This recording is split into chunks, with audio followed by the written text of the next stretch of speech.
పశ్చిమ గోదావరి జిల్లా పాలకొల్లులో 5.61 కోట్లతో పలు అభివృద్ధి పనులకు మంత్రి నిమ్మల రామానాయుడు శంకుస్థాపన చేశారు. గత 5 ఏళ్లు విధ్వంస పాలన చూసిన ప్రజలు ఇవాళ అభివృద్ధిని చూస్తున్నారని తెలిపారు. కూల్చడం, విధ్వంసం చేయడం, నరకడమే వైసీపీ విష సంస్కృతి అని విమర్శించారు. కూటమి ప్రభుత్వంలో సూపర్ 6 హామీలు అమలు చేసి మాట నిలబెట్టుకున్నట్లు మంత్రి తెలిపారు. వ్యవసాయం, రైతు సంక్షేమానికి కూటమి ప్రభుత్వం అధిక ప్రాధాన్యత ఇస్తోందన్నారు. ఇవాళ 5,62,00,000 రూపాయలు ఈ ఒక్కరోజు ఈ ఒక్క పూట మేము శంకుస్థాపనలు చేశాం.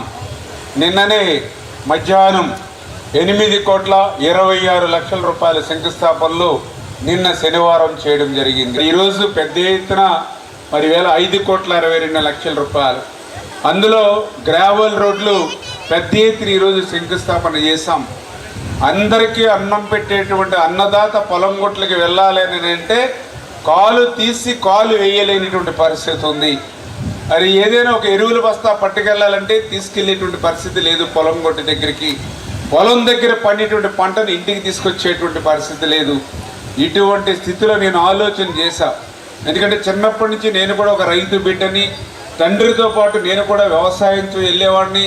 తండ్రితో పాటుగా ఆకుమడేస్తే ఆకుమడి ఆరగట్టడానికి నీళ్లు తోడేవాళ్ళం, గొట్టలంకలు వేసేవాళ్ళం, తొరాలు వేసేవాళ్ళం.